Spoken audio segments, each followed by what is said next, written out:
பிரியமானவர்கள், எங்கள் யாவருக்கு ஆண்டவராகிய இயேசு கிறிஸ்து நாமத்தில் அன்பு வார்த்தையை தெரிவித்துக் கொள்கிறேன்.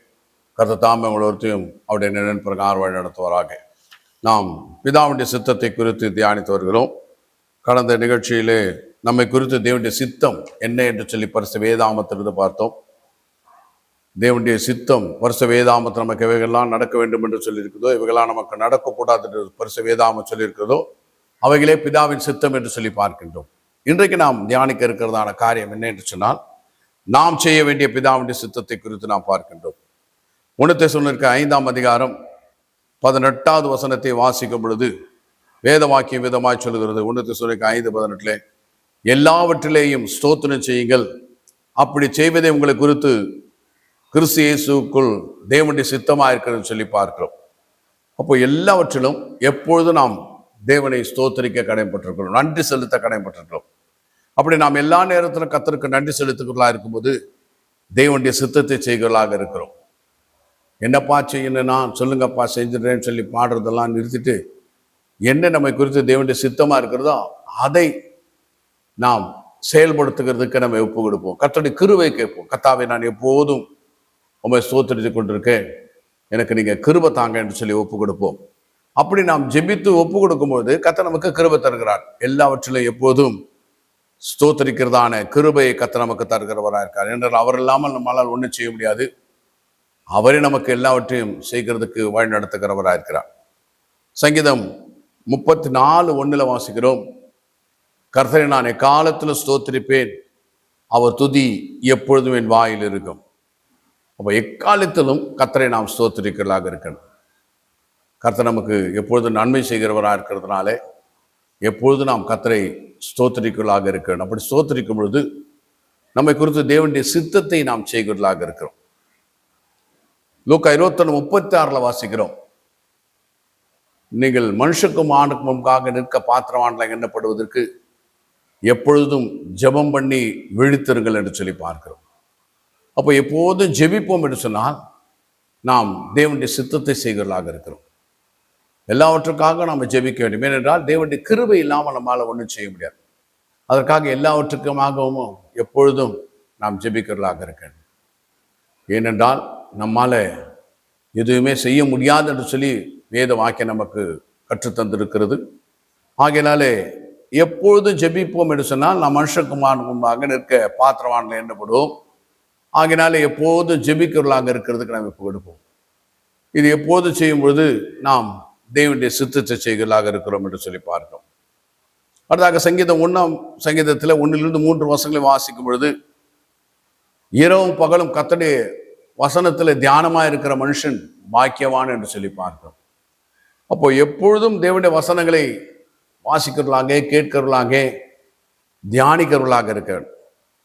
அப்படி நாம் எப்பொழுதும் தேவனுடைய வசனத்தை கேட்டுக்கொண்டும் அதே பேசிக்கொண்டும் அதை குறித்து தியானித்து கொண்டிருப்போம் என்று சொன்னால் நாம் தேவனுடைய சித்தத்தை செய்கிறவர்களாக இருக்கிறோம்.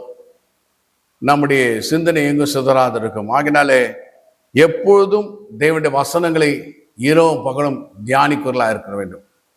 இதுதான் நம்மை குறித்து தேவனுடைய சித்தம் என்று சொல்லி பார்க்கிறோம்.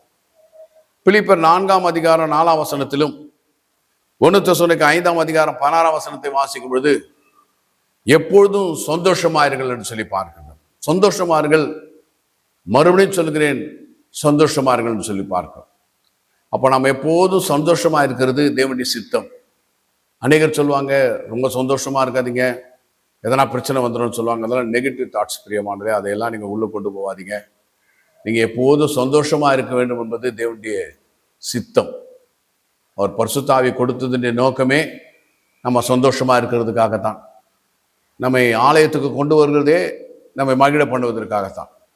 ஆகையினால் நம்ம சந்தோஷமா இருக்க வேண்டும் என்பது தேவனுடைய சித்தம். ஏனென்றால் கர்த்தருக்கு தெரியும், கர்த்தருக்கு மகிழ்ச்சியா இருப்பதே நம்முடைய பலன் என்று சொல்லி கர்த்தருக்கு தெரியும். ஆகையினாலே நம்ம எப்போதும் சந்தோஷமா இருக்கிறவர்களாக இருக்கணும். அப்படி சந்தோஷமா இருந்தோம் என்று சொன்னால் அதுதான் தேவனுடைய சித்தம். அவர் இயேசு ஏற்கனவே நமக்கு சொல்லிட்டாரு, கவலைப்படுகிறதுனால் எவன் ஒருவன் தன் சரீரத்திலே ஒரு முழத்தை கூட்டுவான் என்று சொல்கிறார். ஆகினா கவலைப்படாதிருங்கள், பயப்படாதிருங்கள். திகையாதீர்கள். இப்படித்தான் தேவன் நமக்கு கற்றுக் கொடுத்திருக்கார். ஆகினாலே விசுவாசிக்கிறவன் பதறான் என்று சொல்லி வேத வாக்கியத்துல பார்க்கிறோம். ஆகினால நான் எப்பொழுதும் சந்தோஷமா இருக்கிறதுக்கு கர்த்தரிடத்துல கிருபை கேட்கணும். கர்த்தாவே, நான் எப்போதும் சந்தோஷமா இருக்கிறதுக்கு எனக்கு கிருபை தாங்க. ஏனென்றால் உங்களுடைய சந்தோஷத்திற்கு தான் உங்கள் ஆரோக்கியம் அடங்கி இருக்கிறது. மன மகிழ்ச்சி நல்ல ஔஷதம் என்று சொல்லி பார்க்கிறோம். ஆகினால தான் வேதம் நமக்கு கற்றுக் கொடுக்கிறது, எப்பொழுதும் நீங்க சந்தோஷமா இருங்கள் என்று சொல்லி பார்க்கிறோம். அப்போ எப்போதும் சந்தோஷமா இருக்கும்போது நாம் தேவனுடைய சித்தத்தை செய்கிறதாக இருக்கிறோம். ஆகினாலே கவலைப்படாதீங்க, டென்ஷன் ஆகிடாதீங்க, எப்பவும் எரிச்சலோடும் கோபத்தோடு இருக்காதீங்க. அவைகளெல்லாம் நம்முடைய வாழ்க்கையில நமக்கு பின்னுக்கு தள்ளுவே அல்லாமல் நம்முடைய வாழ்க்கையிலே நம்மை முன்னுக்கு கொண்டு செல்வதாக இல்லை அவைகள் எல்லாம். ஆகினால் தோல்விக்குரிய காரியங்களை வெற்றிக்குரிய காரியங்களோடு கூட இணைக்க முடியாது. வெற்றிக்குரிய காரியங்களுக்கு வேத வாக்கியம் என்று சொல்கிறது அவைதான் நாம் செய்கிறதாக இருக்கின்றோம். அப்போ எப்போதும் சந்தோஷமா இருந்தால் அது தேவனுடைய சித்தம் என்று அறிந்து கொண்டோம். அப்போ எப்போதும் சந்தோஷமா இருக்கிறது கர்த்தரிடத்தில் கிருபை கேளுங்க.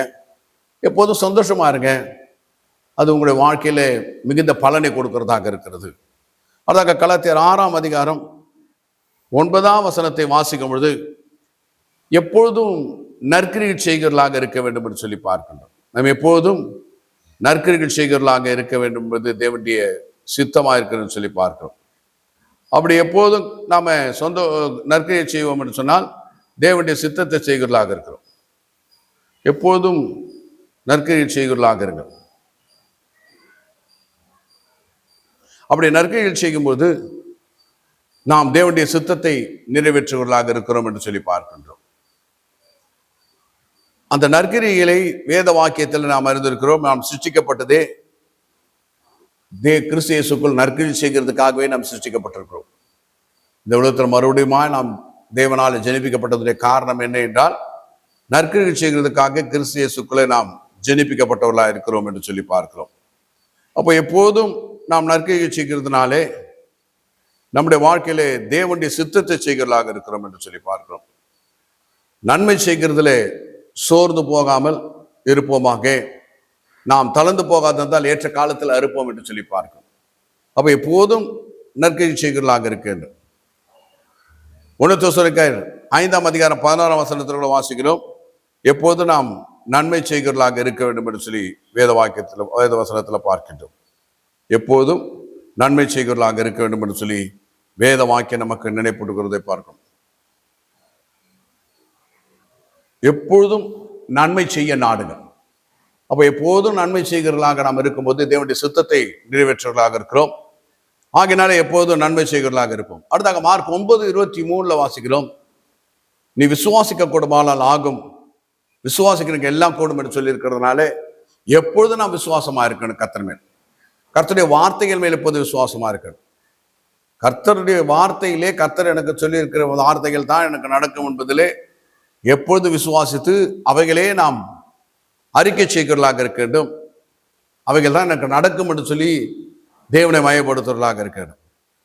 அடுத்ததாக சங்கீதம் 116:8 வாசிக்கிறோம், நான் கர்த்தரை எப்போதும் எனக்கு முன்பாக வைத்துக் கொண்டிருக்கப்பட்ட நான் அசைக்கப்படுவதில்லை என்று சொல்லி பார்க்கின்றோம். நாம் எப்போதும் கர்த்தரை நமக்கு முன்பாக வைத்துக் கொண்டவர்களாக இருக்கணும்.